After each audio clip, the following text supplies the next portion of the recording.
peran juga di Iya, Indonesia Emas tahun iya, 2045. iya tentu. Kalau dia tidak dikasih jalur khusus, dia tidak mungkin bisa mengejar. Nah, Oke. kalau nanti ini misalnya ya, sesuai rencana semua, Mhm. katakanlah satu kabupaten, satu sekolah rakyat dengan kapasitas 1000 SD, SMP, SMA, maka lebih dari atau sekitar 500.000 anak-anak yang kurang mampu ini bisa memperoleh pembelajaran dan mereka lulus setiap tahunnya itu kalau sudah kapasitas penuh. Jadi ini suatu hal yang menurut saya belum pernah terpikir oleh saya. Iya. Tapi dengan membantu presiden ini, saya harus menyadari bahwa di sekitar kita ada yang harus kita toleh dan mereka harus kita sengkuyung kalau kata orang Jawa itu. Mhm. Harus kita bawa secara bersama-sama melalui satu proses yang terpuji dan teruji. Stand by. On the record.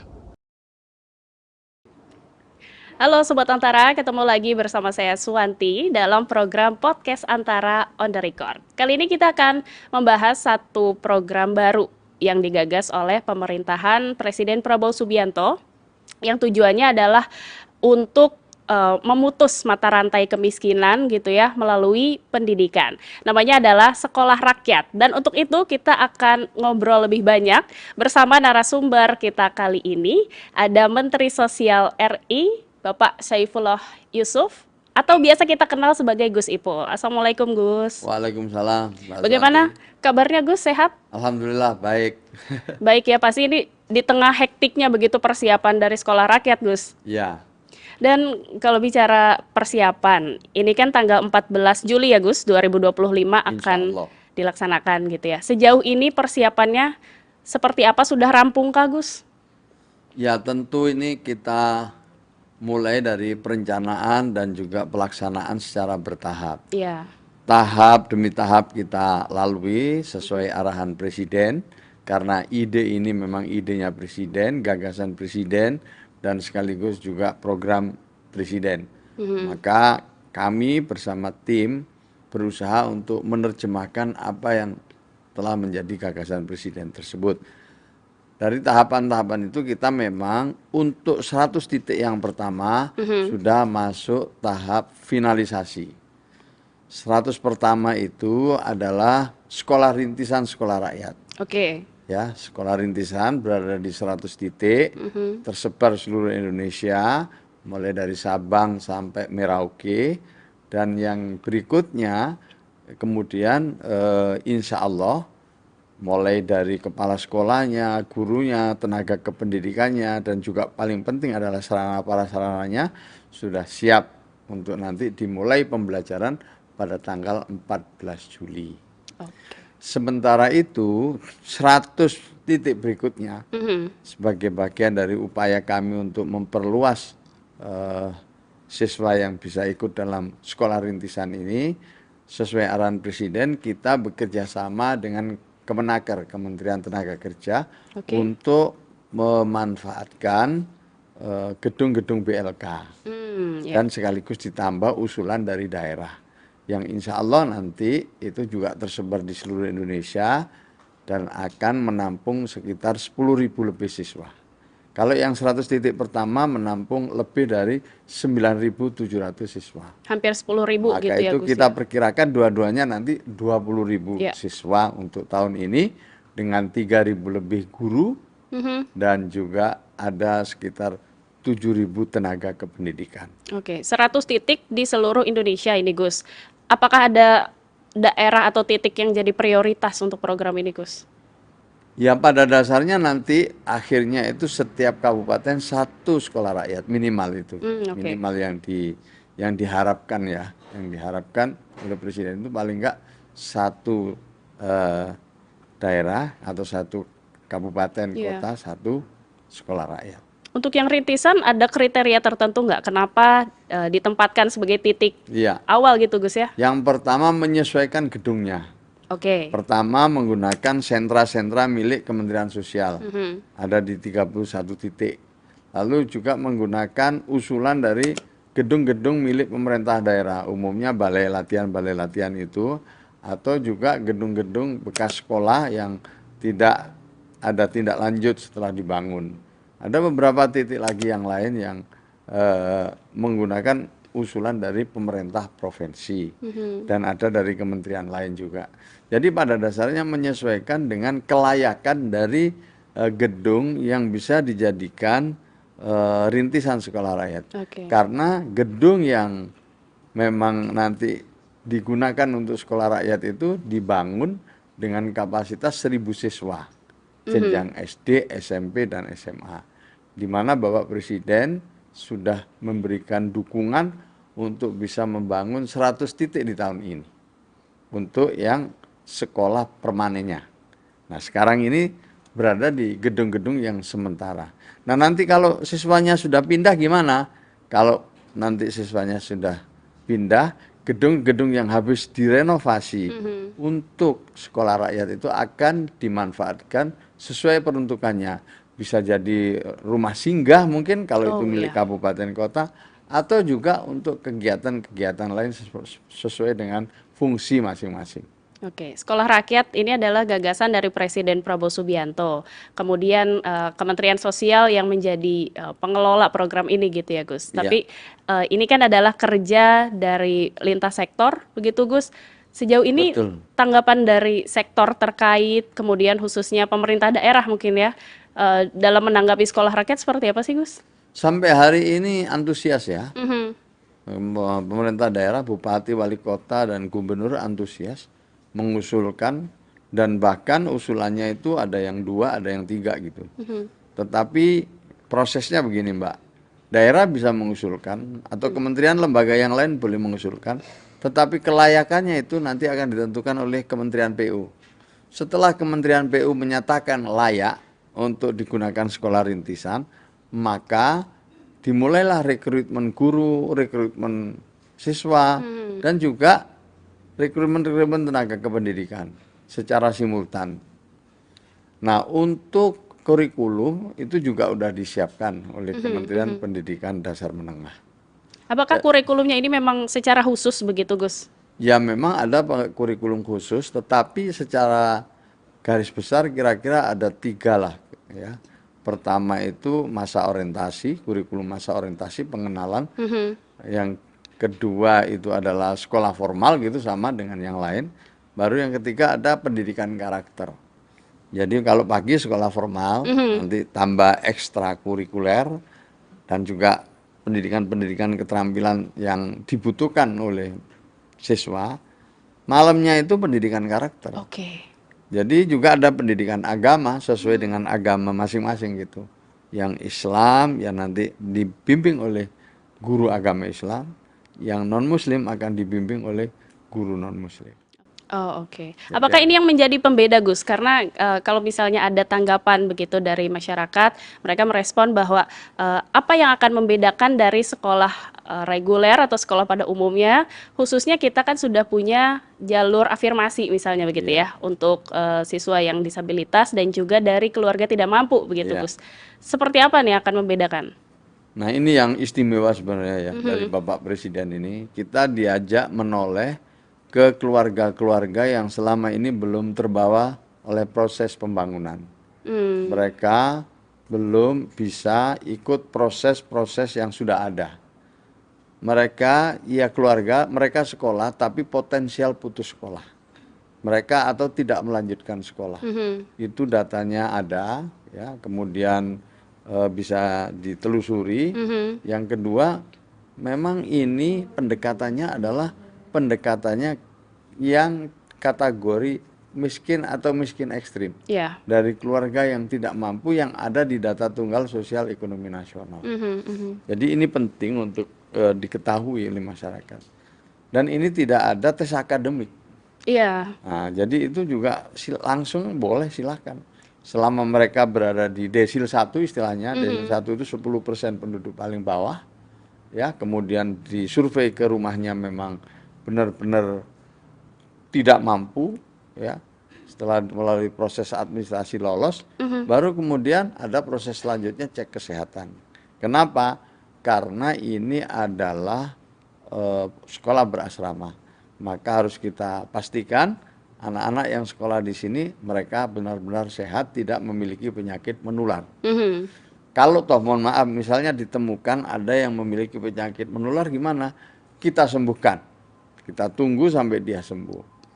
Artinya memang harus inklusif merangkul semua Harus orang. inklusif merangkul semua dan memang ini menyasar mereka yang belum beruntung. Ya. Mereka yang belum terbawa itu tadi dalam proses-proses pembangunan sebelumnya. Apa ada banyak di sekitar Iya, kita. iya.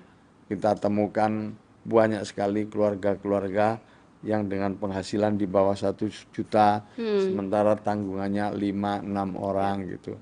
Nah inilah yang diharapkan oleh Presiden untuk bisa diberi akses seluas-luasnya dengan pendekatan khusus, dengan pendekatan afirmasi, ya dengan tentu apa ya istilahnya itu menghadirkan suatu sekolah dengan lingkungan yang berkualitas. Sebab anak pemulung ya jangan jadi pemulung.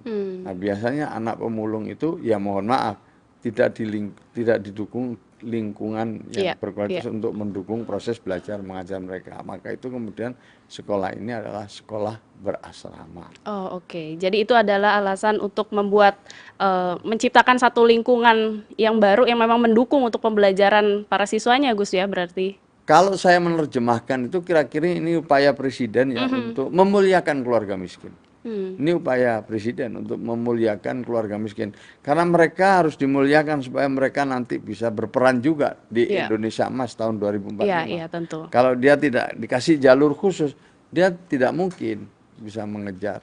Oke. Nah kalau nanti ini misalnya ya, sesuai rencana semua, katakanlah satu kabupaten, satu sekolah rakyat dengan kapasitas 1000 SD, SMP, SMA, maka lebih dari atau sekitar 500.000 anak-anak yang kurang mampu ini bisa memperoleh pembelajaran dan mereka lulus setiap tahunnya itu kalau sudah kapasitas penuh.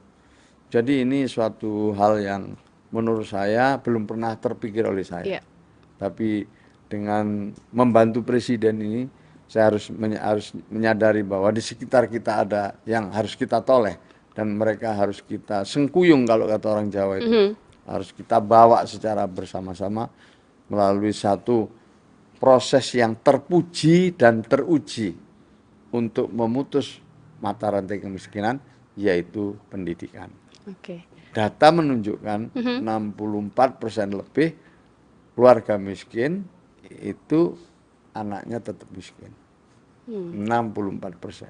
Oke, sehingga sekolah rakyat inilah yang menjadi upaya utama begitu ya untuk memutus mata rantai kemiskinan itu. Gus, yang juga menarik adalah tadi kan disebut tidak ada seleksi akademik begitu Iya, ya betul. untuk para siswa bisa masuk ke sekolah rakyat. Dan update-nya ini menggunakan talent mapping begitu ya, Betul. atau pemetaan talenta yang berbasis AI katanya Gus. Iya. Seperti apa sih ini sebetulnya? Ya, sebenarnya ini buat saya sesuatu yang istimewa juga. Iya. Karena upaya memuliakan keluarga miskin, maka banyak yang mau bantu.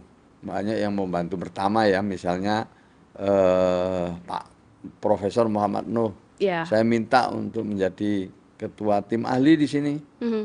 Dan langsung bersedia dan tidak berpikir panjang. Oke. Bahkan kalau tidak dibayar pun mau gitu. Lalu beliau juga punya teman, punya kenalan, punya handetolan yang juga mau membantu di belakangnya. Tentu kita sudah berbagi tugas ya, misalnya untuk rekrutmen guru dan kurikulum itu ketua satgasnya adalah Kementerian Pendidikan Dasar Menengah, Prof. Mukti, Iya. beserta jajarannya. Untuk urusan kepegawaian tentu ada PAN RB dan BKN. Kita sudah berbagi gitu ya. Namun demikian di sisi lain banyak juga pihak-pihak yang membantu. Misalnya tindak lanjut dari kurikulum itu kan kita perlu modul-modul pembelajaran. Iya. Yang itu memerlukan waktu ya. Tapi ada pihak yang bersedia memberikan modul-modul pembelajaran yang teruji yang mereka sudah miliki diberikan secara gratis kepada kami. Lalu yang tadi terakhir ya ini juga semacam aplikasi gitulah ya, Iya. yang menggunakan AI yang sudah terlatih. Jadi AI yang memang dirancang untuk tadi talent mapping itu ya. Insya Allah ini kalau nanti bisa digunakan sejak awal kita sudah tahu ya kapasitas, bakat ya. Potensinya seperti apa gitu Gus ya? Setiap siswa dan bahkan juga setiap guru. Kalau istilah Pak Nuh itu pada dasarnya setiap manusia ini adalah punya keunggulan. Ya. Setiap manusia ini punya kemampuan yang kadang-kadang tidak dimiliki oleh yang lain. Unik berarti Gus. Unik sekali. Iya, iya. Seperti garis tangan kita ini kan beda-beda gitu. Memang kekuatannya ya begitu, kita ini nggak bisa sama satu dengan yang lain. Kalau sapi memang kuat mengangkut 100 kg mungkin, ya mungkin 500 kg, ya. Tapi dia tidak bisa terbang. Burung ya nggak bisa dikasih beban. Kalau kasih beban dia tidak bisa. Maka kalau burung jangan disuruh berenang, kalau ikan jangan disuruh terbang. Maka itu ini adalah satu metode untuk pembelajaran dengan mengenali lebih dulu kemampuan setiap siswa. Dan kita juga ingin mengetahui kapasitas dan kemampuan setiap guru sesuai bakat-bakatnya. Supaya kita bisa mengarahkan lebih tepat. Jadi misalnya di antara mereka nanti ada yang lebih cepat, pinternya kan dikasih jalur khusus.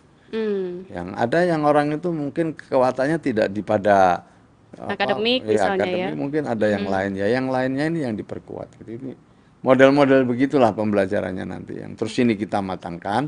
Nah, dengan adanya aplikasi ini kita bisa lebih cepat ya, waktunya lebih cepat, biayanya juga lebih murah, jadi lebih efisien gitu. Nah ini juga diberikan kepada kita secara cuma-cuma. Ini para siswanya sendiri kan memang kelompok khusus begitu Gus ya. Artinya pendekatan yang digunakan juga khusus. Kemudian untuk para pengajarnya sendiri seperti apa?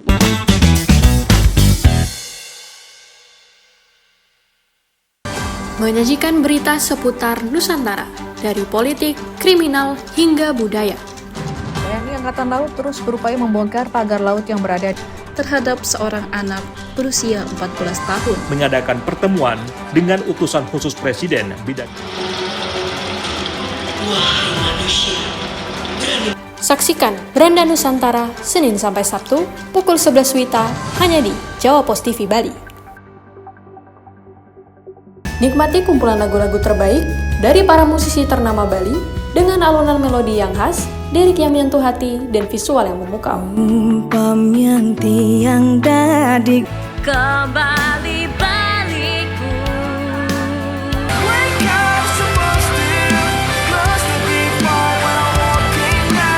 Saksikan update Gita-Gita Senin sampai Jumat pukul 11:30 WITA hanya di Jawa Pos TV Bali.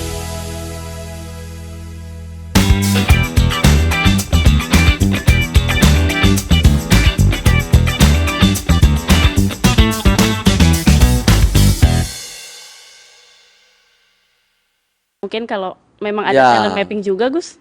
Jadi ya terus terang yang bisa menjelaskan ya teman-teman Satgas ya. Tetapi kira-kira secara umum bahwa yang bisa mengajar di sini adalah mereka yang telah mengikuti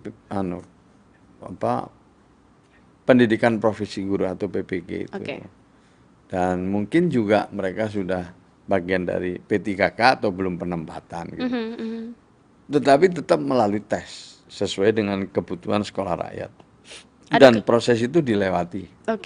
Ada kriteria khusus nggak sih Gus yang diharapkan begitu ya oleh Gus Ipul sendiri terhadap para pengajar ini begitu? Iya, pertama-tama mereka harus menyadari bahwa muridnya ini murid istimewa. Iya. Maka pertama harus memiliki empati dulu lah. Rasa empati, merasakan bagaimana kalau mereka jadi murid misalnya, mengerti kondisinya, jadi harus punya empati. Ya. Kalau skill mengajar mungkin rata-rata mereka udah bisa, tapi harus ada empatinya. Lalu mereka juga sekaligus bisa jadi motivator. Bagaimana memotivasi murid ini, ya, supaya mereka tidak putus asa, mereka menyadari punya potensi, punya kekuatan, yang ini jadi modal besar mereka. Bahwa mereka pada dasarnya adalah agen-agen perubahan keluarga maupun lingkungan. Jadi dia memotivasi gitu. Dan yang ketiga bisa jadi teladan. Jadi ketika mereka itu loyo, mereka itu kehilangan pegangan. Nah, para guru, para kepala sekolah ini bisa jadi teladan Iya. bagi anak-anak itu. Jangan lakukan hal-hal yang membuat mereka frustasi. Itu yang penting dari para guru ini. Kalau secara kuantitas, Gus, tadi kan kita sudah bicara kualitas gitu ya. Kalau kuantitasnya sendiri dari satu guru, misalnya satu pengajar, ini akan memegang berapa siswa sih, Gus, sebetulnya? Ya nanti itu ada standarnya ya. Tapi paling tidak sementara ini satu rombongan belajar itu 25 orang. 25 orang. Memang sengaja jumlahnya lebih sedikit begitu ya dari sekolah pada umumnya? Iya, ya itu standar lah 25 gitu. Ya mungkin kalau toh ditambah sampai 30 maksimal. Terus guru itu bisa ngajar di kelas 1, kelas 2 maupun juga kelas 3 kalau ini SMP atau SMA. Oke. Kalau di SD juga bisa ngajar di beberapa kelas. Oke, Gus, yang juga menarik ini selain program sekolah rakyat, Presiden Prabowo juga kan menggagas adanya makan bergizi gratis gitu ya untuk para siswa sekolahan. Ini nanti akan termasuk ke dalam program sekolah rakyat juga nggak, Gus? Ya, nantinya yang menyediakan makannya itu MBG pada akhirnya kalau sudah kapasitas penuh ya. Misalnya sekarang ini masa percobaan dulu. Oke. Jadi kalau nanti itu kapasitas penuh itu 1.000 siswa, makanya 3 kali kan sudah 3.000 sehari, satu sekolah itu. Kami sudah koordinasi dengan Kepala Badan Gizi untuk merancang dalam beberapa waktu ke depan, ya pada akhirnya dapur akan kita serahkan kepada Badan Gizi Nasional, BGN. Untuk tahap pertama ini kan tadi disampaikan 100 sekolah ya, Gus ya, 200 titik insya Allah. 200 titik. Di tahun ini. Di tahun Tapi ini, untuk gitu ya. pembelajaran dimulai tanggal 14, per hari ini itu sudah siap di 100 titik. Oke, sudah. Nah, mungkin pada minggu berikutnya sudah ada tambah lagi, minggu berikutnya ada lagi. Itu kita sebut sebagai masa-masa matrikulasi, masa-masa orientasi, masa-masa pengenalan gitu. Ada tantangan nggak sih, Gus, yang dihadapi dalam penyiapan program ini, program Ya baru gitu sebenarnya ya? ya tantangannya besar juga ya. Tapi karena ini adalah gagasan Presiden, programnya Bapak Presiden, sementara para menteri, kepala badan semua ini adalah pembantu Presiden, Ya. maka tantangan-tantangan itu sampai sekarang bisa diatasi. Juga ada dukungan dari para gubernur, para bupati, para wali kota seluruh Indonesia.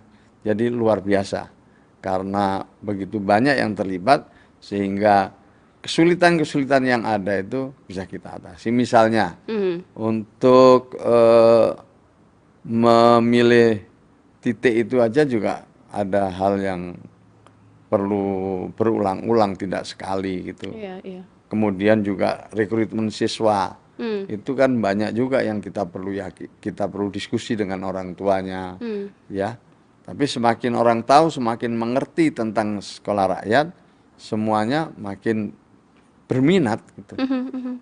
Pada saat mereka belum tahu ya mungkin masih ogah-ogahan, tapi setelah tahu, setelah ini ya mereka sangat berminat untuk menjadi siswa dari sekolah rakyat. Orang tuanya terutama ya, karena kata kunci bahwa kami bisa menerima siswa itu ya ada komitmen dari orang tuanya untuk tidak mengganggu anak-anaknya ini. Misalnya diminta untuk putus sekolah dan lain sebagainya. Jadi kalau sudah di sini dia harus sampai selesai sekolah. Kemudian yang juga penting ya, yang juga penting ini yang bisa dirasakan oleh kita semua ini adalah Presiden itu memberikan arahan kepada saya dan teman-teman yang lain agar para orang tua diberi akses kapanpun mereka rindu sama anaknya. Oke. Jadi jangan dibatasi. Setiap dia rindu kapanpun silakan siapkan tempatnya yang bagus supaya pertemuan antara putra putrinya dan orang tuanya ini berkualitas. Itu luar biasanya Bapak Presiden. Jadi begitu dipikirkan ya, mulai dari hulu sampai hilir itu. Oke. Gus, juga ini bicara mengenai sekolah rakyat dan efek berlipat begitu atau berganda, entah itu pembukaan lapangan pekerjaan, mungkin seperti apa yang diharapkan dari pemerintah sendiri terhadap program ini sebetulnya, Gus? Ya, itu namanya optimalisasi dari sekolah rakyat. Nanti anaknya sekolah, orang tuanya diberdayakan, ya. Mungkin ada pelatihan-pelatihan untuk usaha, Ya. mungkin ada pelatihan-pelatihan keterampilan, mungkin dukungan permodalan. Jadi intinya orang tuanya diberdayakan. Lalu rumahnya itu dibantu sesuai dengan situasi dan kondisinya. Maksudnya kalau memang tanahnya itu milik sendiri, kan kita tinggal membantu supaya rumahnya lebih layak huni. Kalau itu rumahnya orang lain, siapa tahu kita bisa kerjasama dengan kabupaten kota untuk bisa menyediakan lahan. Jadi pada dasarnya ini memang akan secara simultan dilaksanakan secara bersama-sama. Dan terakhir diharapkan juga punya efek terhadap pertumbuhan ekonomi lokal. Ya tadi, karena semua yang bekerja di sekolah rakyat ini adalah guru tenaga kependidikan dari kabupaten tersebut. Oh, lokal begitu Gus. Dari ya? lokal semua, yang sekolah juga dari kabupaten tersebut, dari kota tersebut. Guru-gurunya diusahakan dari kabupaten kota tersebut. Jadi ya tentu membuka lapangan pekerjaan. Sekarang ini aja udah berapa yang bekerja untuk renovasi itu. Renovasi itu saya lihat di satu tempat tuh ada 100 pekerja bekerja 24 jam secara bergantian. Oke. Itu kalau ada di 100 titik aja sudah berapa ribu pekerja ya yang ikut terlibat di dalam renovasi itu, ribuan. Lalu tentu ikut menumbuhkan ekonomi lokal. Jadi ada dampak ekonominya juga. Oke. Dan salah satu pernyataan Gus sempat nih ada yang menggelitik begitu, bahwa sekolah rakyat ini memang diperuntukkan bagi anak dari kalangan keluarga yang betul-betul miskin atau miskin ekstrim. Jangan sampai mereka yang dari keluarga pura-pura miskin gitu Gus. Ya. Seperti apa sih Gus? Jangan ada yang pura-pura miskin. Ini pesan presiden juga. Jadi jangan sampai ada KKN, jangan sampai ada titipan-titipan, jangan sampai ada bayar-membayar. Maka itu kita buat mekanismenya yang bisa sekolah di sini. Ini basis pertamanya adalah data dulu. Data yang dimiliki oleh pemerintah berdasarkan Inpres nomor 5, namanya nomor 4, maaf. Inpres nomor 4 namanya DTSEN, Data Tunggal Sosial Ekonomi Nasional. Dari data itu kemudian pendamping dari Kementerian Sosial akan mendatangi calon siswa itu, berdialog dengan orang tuanya sekaligus melihat kondisi rumahnya seperti apa. Nah, lalu kalau kemudian itu dianggap memenuhi syarat administrasi, dia misalnya miskin ekstrim, memang dari keluarga yang tidak mampu, akan berkoordinasi dengan Diknas di setempat, Dinsos setempat, jadi Dinsos kabupaten atau kota. Setelah itu koordinasi dengan BPS untuk memastikan bahwa memang ini adalah valid keluarga yang di desil 1. Setelah semuanya setuju, baru diserahkan kepada Bupati Wali Kota atau Gubernur. Ya, kalau sudah ditandatangani beliau itu lalu nanti kepada kami. Setelah kami tanda tangani, resmi dia menjadi peserta didik sekolah rakyat rintisan. Jadi prosesnya kayak gitu. Maka kita titip kepada mereka yang jadi ujung tombak kami untuk jangan sekali-kali melakukan penyelewengan. Sebab sampai ketahuan di tengah jalan, ya itu nanti konsekuensinya besar. Kasihan anaknya, juga kasihan orang tuanya, kasihan juga anak-anaknya. Pasti akan ketahuan, karena akan disurvei kan. Nah, jadi tidak bisa lagi main-main kayak gitu, itu udah nggak ada bisa lagi titipan-titipan. Presiden betul-betul titip ini, jangan main-main dalam urusan rekrutmen siswa.